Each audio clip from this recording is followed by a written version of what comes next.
જય શ્રી કૃષ્ણ, જય શ્રી રામ મિત્રો, કેમ છો? બધા મજામાં છો ને? આજે તમારી લોકો સાથે એવી વાત કરવાનો છું ને કે જે પૂરી વાત સાંભળ્યા પછી તમે લોકો ડિસાઇડ કરી શકશો કે લંડનની લાઈફ કેવી છે એકચ્યુઅલીમાં. જનરલી જોવા જઈએ તો જે મેં આગલા વિડીયોમાં તમારી સાથે ઇન્ફોર્મેશન જે શેર કરી છે ને એ 100% સાચી છે મિત્રો. પણ ક્યાંકની ક્યાંક દ્રષ્ટિએ આપણા ઇન્ડિયા કરતાં લંડનની લાઈફ હું મારી ગણતરીએ કહું તો વધારે સારી છે. અને એક સારી કેમ છે એ આખી વિડીયો તમે જોશો તો તમને ઓટોમેટિકલી સમજાઈ જશે. એક રીઝન એ છે કે એર પોલ્યુશન. અહીંયા યુકેની તમે આબોહવા જોતા હશો મારી આગળ પાછળ કે ઘણા વિડીયોમાં મેં તમને બતાવ્યું છે કે અહીંયા એર એકદમ ચોખ્ખી છે. તમને કેટલાક લગભગ 2 થી 3 કિલોમીટર સુધી તો તમે તમારી નરી આંખે જોઈ શકો છો, જ્યારે આપણા ઇન્ડિયામાં એ વસ્તુ બિલકુલ નથી. તમે તમારી અગાસીમાં યા તો ખુલ્લી જગ્યાએ જઈને જોશો ને તો તમે મેક્સિમમ 1 કે 1.5 કિલોમીટર દૂર સુધી તમારી નરી આંખે જોઈ શકશો. પણ અહીંયા એર જે છે એકદમ ચોખ્ખી છે. તમને શ્વાસ લેવામાં કોઈ પણ જાતની તકલીફ નથી થતી. અત્યારે આપણે ઇન્ડિયામાં જોઈએ ને તો મેગા સિટી જેટલા બી છે એ મેગા સિટીમાં અત્યારે શ્વાસ લેવો પણ ઘણો અઘરો થઈ ચૂક્યો છે. અને એ કમ્પેરેટિવલી આપણને ક્યાંક ને ક્યાંક અસર કરી જાય છે કે ઇન્ડિયામાં સાલું ગમે એમ કરીએ ને તો પહેલી તો શ્વાસ લેવાની તકલીફ પડી જાય છે. બીજું જોઈએ તો આપણે કોઈ પ્રસંગોપાત યા તો કોઈ કામ માટે ઘરની બહાર નીકળીએ પોતાનું વ્હીકલ લઈને, સાધન લઈને, તો જ્યાં ત્યાં ટ્રાફિકના કોઈ નિયમ પાળતું જ નથી આપણે ત્યાં. એ તો હું પણ જાણું છું, બરાબર. અને એ નિયમો સિવાય અહીંયા યુકેમાં તમે જુઓ તો કોઈ પણ વ્યક્તિ ભલે રોડ ખાલી હોય કે કોઈ પણ જાતનું એ હોય તો એની વગર અહીંયા બધા ટ્રાફિક નિયમોનું પાલન કરે છે. કોઈ ટ્રાફિક સિગ્નલ વગર સાધન આગળ વધારતું નથી. જો રેડ લાઇટ હોય તો કોઈ સાધન આગળ વધારવાની કોશિશ નથી કરતું. એ રીતે અહીંયા બધા જ નિયમો પ્રમાણે ચાલે છે. જ્યારે આપણા ઇન્ડિયામાં શું થાય છે કે કોઈ બી રોડ ઉપર ડાયવર્ઝન, ગમે ત્યારે ડાયવર્ઝન, અહીંયા બી રોડ વર્ક ચાલે છે પણ રોડ વર્ક ચાલવામાં પણ એક વસ્તુની બધા લોકો શિસ્તનું પાલન કરે છે. નિયમો જે છે એ નિયમોથી અલગ ચાલતા જ નથી. ગમે એમ કરીને એ બધા જ લોકો પોતપોતાની રીતે સારી રીતે નિયમોનું પાલન કરે છે.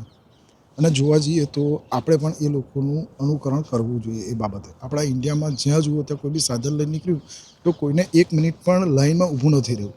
ગમે એમ કરીને બસ પી પી પી પી હોર્ન મારવાના અને ગમે એમ કરીને ખૂંચરો ખોદી અને આગળ નીકળી જવું હોય છે. જ્યારે અહીંયા આગળ કોઈ બી તમે રોડ ઉપર જુઓ કોઈ બી સાધન તો એ સાધન એક લેનમાં જ ચાલતું હોય છે અને એક લેન ખુલ્લી રાખે છે. એ એટલા માટે કે અહીં એમ્બ્યુલન્સ કે પોલીસ સેવા જે બી હોય, કોઈને ઇમરજન્સી ક્યાંકનું ક્યાંક સિચ્યુએશન એવી ઊભી થાય છે કે જ્યાં ઇમરજન્સી ફાયર બ્રિગેડ છે, એમ્બ્યુલન્સ છે, પોલીસને ક્યાંક પહોંચવાનું હોય તો એની માટે એ લેન ખુલ્લી રાખવામાં આવે છે. જ્યારે આપણે ત્યાં ટ્રાફિક નિયમોમાં એવું છે કે પહેલું હું કેમ ના જાઉં, પોલીસ, એમ્બ્યુલન્સ, ફાયર બ્રિગેડ એ બધા મારી પછી જશે. યા તો જો કોઈ પોલીસની ગાડી યા તો એમ્બ્યુલન્સ યા તો ફાયર બ્રિગેડ નીકળીને તો એની પાછળ બધા જ લાઈન પાડી દેશે અને કેમ કરીને અમે ટ્રાફિકમાંથી નીકળી જાય. જ્યારે અહીંયા એ વસ્તુ નથી.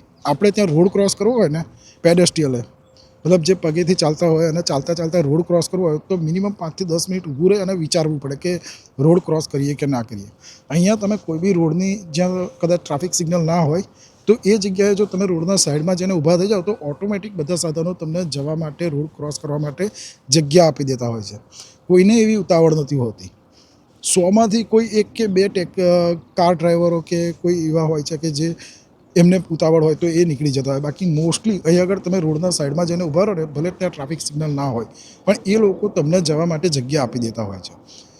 અહીંના નિયમો પ્રમાણે રોડ ઉપર જે સાધનો ચાલતા હોય એમાં સૌથી પહેલો જે રાઇટ છે એ ચાલીને જતા હોય એમનો પહેલો રાઇટ છે, ત્યાર પછી સાયકલિંગવાળાનો, ત્યાર પછી કારવાળાનો. આ રીતે બધા નિયમોનું પાલન કરે છે. કોઈ ટ્રાફિક સિગ્નલમાં જ્યાં કોઈ સિગ્નલ ના હોય અને ત્યાંથી કોઈ ક્રોસિંગ થતું હોય તો પહેલું અહીંયા નિયમો પ્રમાણે જે રીતે આગલા સાધનને જવા દેવાની જરૂર હોય તો એ લોકો લાઇનમાં ઊભા રહી અને આગલા સાધનને જવા દેતા હોય છે. આપણે ત્યાં શું છે કે ભાઈ પહેલો હું આવ્યો છું તો હું જ જઈશ, ભલે નિયમો પ્રમાણે તારો વારો આવતો હોય તો તું પાછળ ઊભો રહે પણ હું પહેલો જવાનો છું. એટલે ટ્રાફિક નિયમોનું તો પાલન તો કરતું જ નથી. એ દ્રષ્ટિએ જોવા જઈએ તો લંડન સારું છે. બીજું જોવા જઈએ કે અહીંયા કમ્પેરેટિવલી જે ગવર્મેન્ટ વર્ક્સ થાય છે, ગવર્મેન્ટ ઓફિસો છે, ત્યાં તમારે એપોઇન્ટમેન્ટ લઈ તમારા ટાઈમે પહોંચી જવાનું હોય અને કોઈપણ જાતની ઘૂસખોરી વગર અહીંયા કામ થતું હોય છે.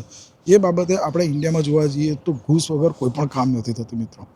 કદાચ તમને ખોટું લાગતું હશે કે હું ઇન્ડિયા વિશે હું કદાચ ખોટું બોલી રહ્યો તો ખોટું બોલવાનું રીઝન છે મિત્રો. કારણ કે અહીંયા આગળ મેં ખાસ કરીને જોયું છે કે જેટલા બી લોકો અહીંયા રહે છે એ બધા આ વસ્તુ ફીલ કરે છે. અને લંડન, યુકે યા તો યુરોપ જેવી કન્ટ્રીઓમાં, અમેરિકા જેવી કન્ટ્રીઓમાં સાથી એ દેશો આગળ છે એનું મુખ્ય કારણ જ આ છે કે આપણે પોતે આપણા નિયમોનું પાલન નથી કરતા. જ્યાં જુઓ ત્યાં ભ્રષ્ટાચારની પાછળ આપણે દોડી રહ્યા છે. કંઈક ને કંઈક આપણા દેશને પાછળ રાખવામાં આપણો પણ હાથ છે મિત્રો. બીજી વાત કહું કે અહીંયા હેલ્થકેર સિસ્ટમ ખરેખર મિત્રો એકદમ બકવાસ છે. પણ એક વસ્તુ અહીંની હેલ્થકેર સિસ્ટમમાં પણ હું માનવામાં સેલ્યુટ કરીશ કે એકવાર જો તમને એ લોકોએ હોસ્પિટલમાં એડ કરી લીધા, તમારી કોઈ પણ જાતની બીમારી હોય, ભલે એપોઇન્ટમેન્ટ કે ત્યાં જઈને તમારે લાઇનમાં ઊભું રહેવું પડે યા તો તમારે કોઈ પણ જાતનું વેઇટિંગ કરવું પડે, પણ એ વેઇટ કર્યા પછી જો તમને એકવાર અંદર લઈ લીધા તો જ્યાં સુધી તમે સાજા ના થાવ ત્યાં સુધી એ લોકો તમને રજા નથી આપતા કે ભાઈ ચલો ઊભા થઈને જતા રહો. અને બીજી મોસ્ટલી એક મોટામાં મોટી વાત કઈ છે ખબર? અહીંયા હોસ્પિટલમાં પૈસાનું કોઈ પણ જાતનું મહત્ત્વ નથી હોતું. પહેલાં તમને સાજા કરવાના અને પછી તમારી પાસે પૈસા વસૂલ કરવાના. અને મોસ્ટલી અહીંયા જેટલા બી લોકો રહે છે એ બધા પાસે NHS નેશનલ હેલ્થ ઇન્સ્યોરન્સ હોય છે, જેના કારણે અહીંયા એ બધી સેવાઓ જે છે મેડિકલ સેવા એ ટોટલી ફ્રી મળે છે. અને એના કારણે અહીંનું હેલ્થકેર સિસ્ટમ એટલા માટે હું સારું ગણું છું કે સિનિયર સિટીઝન હોય કે નાનું બાળક હોય, કોઈ પણ વ્યક્તિ હોય, એની માટે હેલ્થકેર ટોટલી ફ્રી હોય છે. જ્યારે આપણે ઇન્ડિયામાં માણસના જીવની કોઈ વેલ્યુ નથી. કોઈ બી હોસ્પિટલમાં જઈએ, આપણે પ્રાઇવેટ હોસ્પિટલમાં જઈએ કે સરકારી હોસ્પિટલમાં જઈએ, સરકારી હોસ્પિટલોમાં ડૉક્ટરો પોતાના ખિસ્સા ભર્યા વગર તમારી સેવા કરવા તૈયાર નથી, તમને દવા કરવા તૈયાર નથી. અને પ્રાઇવેટ હોસ્પિટલોમાં તો પહેલાં તમારી પાસે પૈસા મુકાવે તો જ તમારું એડમિશન થાય ત્યાં આગળ. એ વિધાઉટ પૈસા તમારું કોઈ પણ જાતની ટ્રીટમેન્ટ તો શું તમને એડમિટ નથી કરતા. એ બાબતે યુકેમાં હું 100% માનીશ કે મિત્રો કે યુકેમાં હેલ્થકેર સિસ્ટમ એ બાબતે બહુ સારી છે. બીજું કે અહીંની ગવર્મેન્ટ જે સિનિયર સિટીઝન્સને જે લાભ આલે છે, પ્લસ જે પેટ્સ આપણે પાલતુ પ્રાણીઓ ઘરમાં રાખીએ છીએ ને એની જે કેર કરે છે ગવર્મેન્ટ, તો એ બાબતે હું અહીંની ગવર્મેન્ટને માનીશ કે ભાઈ અહીંની ગવર્મેન્ટ એ બધી વાતોમાં ધ્યાન આપે છે. તમારા ઘરમાં કોઈ કૂતરું યા તો બિલાડી તમે પેટ્સ તરીકે રાખતા હોય તો એની ખાવા પીવાની, એને રહેવાની, એના કપડાની પણ તમારે દેખરેખ રાખવી પડે છે. જેમ તમે તમારા છોકરાને સાચવીએ ને એ રીતે આપણે આપણા પેટ્સને પણ સાચવવા પડતા હોય છે. પછી એ દ્રષ્ટિએ આપણા ઇન્ડિયામાં જુઓ તો ગમે ત્યાં કૂતરા, ગમે ત્યાં બિલાડા, ગમે તે વસ્તુ ગમે ત્યાં રખડતી હોય. ઇવન આપણી માતા જે ગણીએ છીએ ગાયને, એને પણ આપણે રખડતી છોડી મૂકીએ છીએ.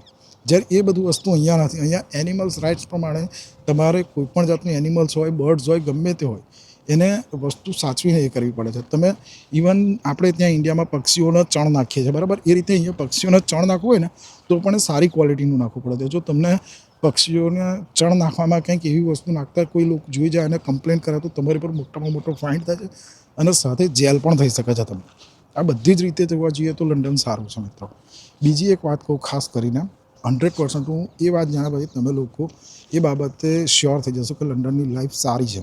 અને એ વાત એવી છે કે અહીંયા આગળ ચાઇલ્ડ પ્રોટેક્શન, જે 18 વર્ષથી નાના છોકરાઓ છે, જે 16 વર્ષથી નાના છોકરાઓ છે, એને અહીંની ગલી જોવા જઈએ તો એ છોકરાઓને તમે કશું જ નથી કરી શકતા.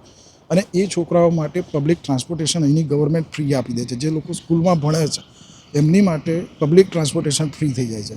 સાથે સિનિયર સિટીઝન્સ જે હોય છે, અમુક ઉંમરે કે 60 વર્ષની ઉંમર થઈ ગઈ સિનિયર સિટીઝનની, તો એ લોકોને અહીંયા કાઉન્સિલ ટેક્સ ફ્રી થઈ જાય છે, ટીવી લાઇસન્સ ફ્રી થઈ જાય છે, પછી પબ્લિક ટ્રાન્સપોર્ટેશન પણ ફ્રી થઈ જાય છે. સાથે કોઈ સિનિયર સિટીઝન્સ એકલું પણ રહેતું હોય તો એમને ગવર્મેન્ટ તરફથી એક એપ્લિકેશન પણ એમને રજિસ્ટ્રેશન થવાનું હોય છે. અને રજિસ્ટર થયા પછી એમને જો કંઈક જવું હોય, કંઈક શોપિંગ માટે જવું હોય, કોઈ હોસ્પિટલ જવું હોય તો હોસ્પિટલથી એમને એમ્બ્યુલન્સની સેવા મળે છે ફ્રીમાં. ત્યાર પછી કોઈ જગ્યાએ શોપિંગ માટે જવું હોય, ક્યાંક ફરવા જવું હોય તો એ ગવર્મેન્ટ તરફથી એક કોમ્યુનિટી વેન આવે છે, એ સેવા પણ એમને ફ્રી ઓફ કોસ્ટ મળે છે. તો આ બધી દ્રષ્ટિએ જોવા જઈએ તો લંડનની લાઈફ 100% સારી છે. અને ઇન્ડિયાથી ગમે તે કન્ટ્રીથી લોકો અહીંયા યુકેમાં રહેવા આવે છે તો એ લોકો આ બધી સિચ્યુએશનને સમજી અહીંની એર, અહીંની નોઇઝ પોલ્યુશન, અહીંનું ગવર્મેન્ટની સાથે જે કોઈ પણ જાતની કામગીરી, એ બધી જ રીતે અહીંથી પાછા જવાનું વિચારતા નથી. એકવાર જેણે 2 થી 3 વર્ષ યુકેમાં કાઢી લીધા, લંડનમાં કાઢી લીધા, તો એના પછી અહીંયાથી પાછું જવાનું નામ નથી લેતા. કારણ કે કમ્પેરેટિવલી ઇન્ડિયા કરતાં લાઈફ સારી છે. પ્લસ અહીંયા લાઈફ તમે આવો ને તો તમે જોબ કરો, એ બધા વસ્તુમાં તમે બિઝી થઈ જાઓ છો. એટલે તમે ઇન્ડિયા જઈને પણ 3 વર્ષ પછી નવેસરથી જો લાઈફ શરૂ કરવાની થાય તો તમને પણ અચકાટ અનુભવાય છે. અને એક વસ્તુ છે કે અહીંયા જો આટલી લાઈફ સારી મળતી હોય તો કોઈ પાછું જવાનું નથી વિચારતા. એના કારણે યુકે, લંડનમાં આવેલા લોકો જલ્દી કરીને પાછા ઇન્ડિયા નથી આવતા મિત્રો. અને બીજી વસ્તુ, અહીંયા આગળ જે આપણા ઇન્ડિયામાં કમ્પેરેટિવલી જે આરક્ષણને લઈને જોબોમાં જે ઊંચ નીચ થાય છે, મતલબ જે નોકરીઓમાં, ગવર્મેન્ટ નોકરી હોય કે બીજી બધી જે નોકરીઓ હોય છે એમાં જે ઊંચ નીચ હોય છે, લાગવગ વગર જોબ પણ નથી લાગતી ઇન્ડિયામાં. અને અહીંયા શું છે કે તમારી સ્કિલ ઉપર, તમારી જો સ્કિલ સારી છે, તમે તમારી જાતને સાબિત કરી શકો છો તો તમને અહીંયા ગવર્મેન્ટ જોબ પણ મળે છે અને પ્રાઇવેટ કંપનીઓમાં પણ સારા ઊંચા પોસ્ટ ઉપર પણ જોબ આસાનીથી મળી જાય છે મિત્રો. અને આ ટોપિક પર લઈ અને હું ડેલિકેટેડ વિડીયો તમારી માટે નેક્સ્ટ પાર્ટમાં લઈને આવીશ મિત્રો. અત્યારે આ વિડીયો ઘણો લાંબો થઈ જતો લાગે છે, તો આપણે વિડીયોને અહીંયા જ પૂરો કરીશું. અને હજુ પણ યુકેમાં રહેવાના ઘણા એવા ફાયદા છે જે તમારી માટે હું નેક્સ્ટ પાર્ટમાં તમારી સાથે શેર કરીશ. એ વિડીયો પણ એક દિવસ પછી તમારી માટે હું ચેનલ ઉપર અપલોડ કરી દઈશ. એ વિડીયો પણ તમે જોઈ શકશો. પણ આ બધા વિડીયોને આવી ઇન્ફોર્મેશનને જાણવા માટે તમારે ચેનલને સબસ્ક્રાઈબ કરવી જરૂરી છે મિત્રો. તો ચેનલને સબસ્ક્રાઈબ કરી લેજો અને સાથે બેલ આઇકન નોટિફિકેશનને ઓન કરી લેજો અને એ ઓલ પર સેટ કરજો, જેથી જ્યારે બી હું વિડીયો અપલોડ કરું તો એ વિડીયોની નોટિફિકેશન તમને જલ્દીથી જલ્દી મળે અને એ વિડીયો પણ તમે આરામથી પહેલો જોઈ શકો મિત્રો. મળીએ નવા વિડીયોમાં નવી ઇન્ફોર્મેશન સાથે. ત્યાં સુધી જય શ્રી કૃષ્ણ, જય સિયારામ.